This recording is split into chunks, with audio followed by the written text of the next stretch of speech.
Let's see, we got a caller from Texas. Hello? Hey.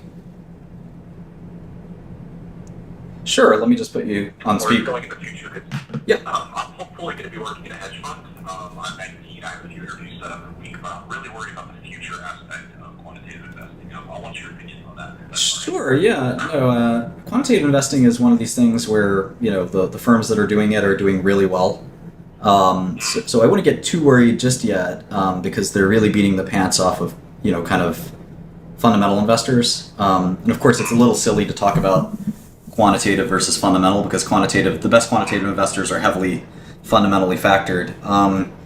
So I think that, basically using a computer to help you do your job is not something that should be surprising that those investors are doing better than those who aren't, right? I mean, if you think, yeah, of course. if you think about it, that's really the secret sauce of quantitative investing is it's automating some part of the investment decision process or even all of it, but it doesn't remove the process. I mean, the process still exists, and to the extent that markets are very slow to react, I think there's still a good 10, 20, 30 years left of excess returns in quantitative investing.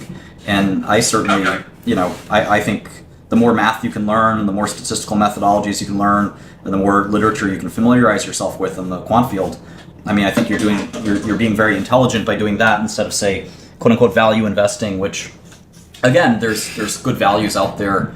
I mentioned in my last call that markets are usually efficient, but sort of 1 out of 10 times they shoot in the wrong direction.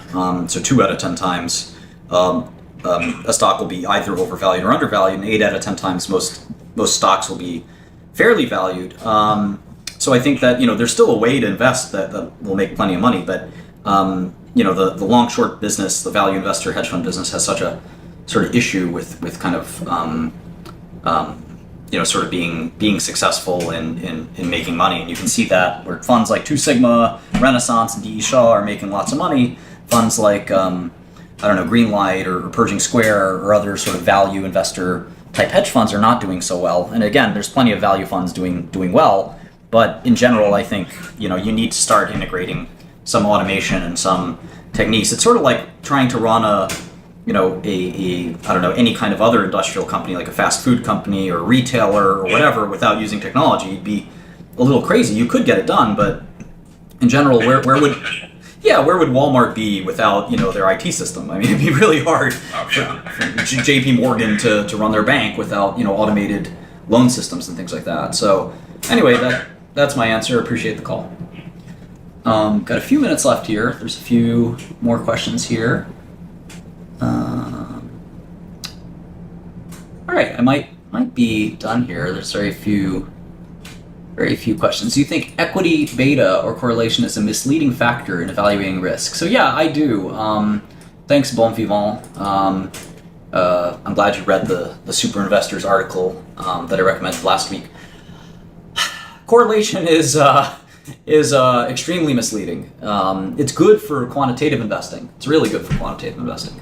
But beta without some sort of interpretive guide is a really tough kind of thing to look at.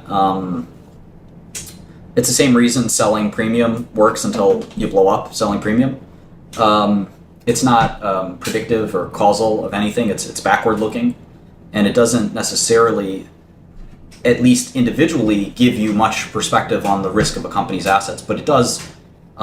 With a big system, it sort of helps you quite a bit. I mean, something with high beta is probably riskier than something with low beta, but it doesn't mean that a high beta stock can't all of a sudden become very de-risked and a low beta stock can't get very risky very quickly. So conflict of interest, there's a lot of conflict of interest out there in the world, and you got to be super careful and watch for it. Cybersecurity companies considered tech companies or defense companies? Well, that's sort of getting blurrier and blurrier, is it?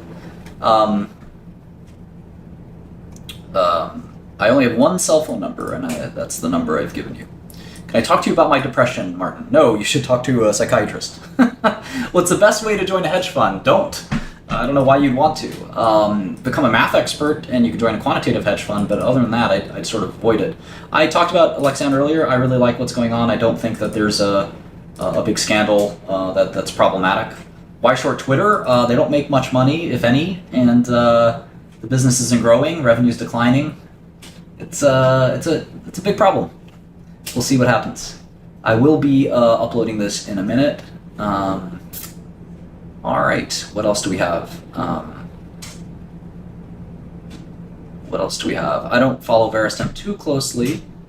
Let's see if there's any new questions. NVIDIA versus AMD, I have no idea.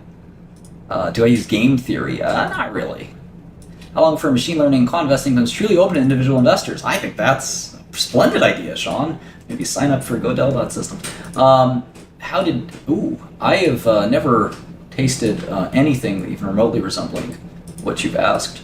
I have no money. How do I make money? I've talked about this before. Just do your best to get good skill sets out there, and someone will pay you eventually. Doesn't Warren Buffett talk about growing intrinsic value instead of market price? Well, intrinsic value is in many ways, if you think about it as book value will grow over time, but fair value assumes book value grows. Every business that creates cash will have an increasing intrinsic value, so it's really not that interesting. The Boring Company, I don't know. I don't know what'll happen with Elon Musk and his stuff. It'll be interesting to sort of see what happens. I think Tesla's a short. I'm really skeptical of Tesla.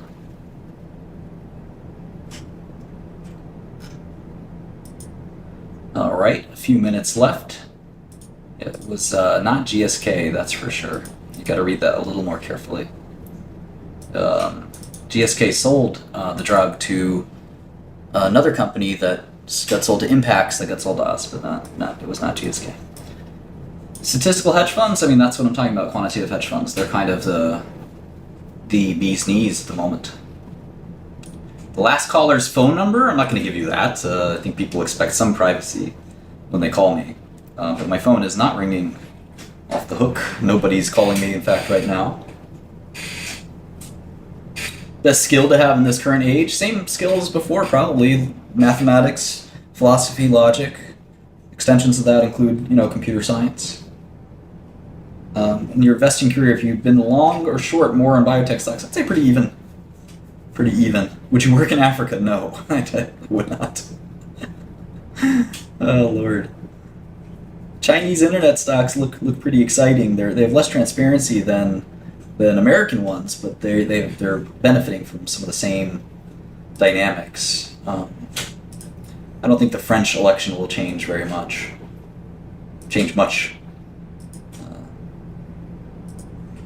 Yeah, I think China has got a lot of fantastic tech companies.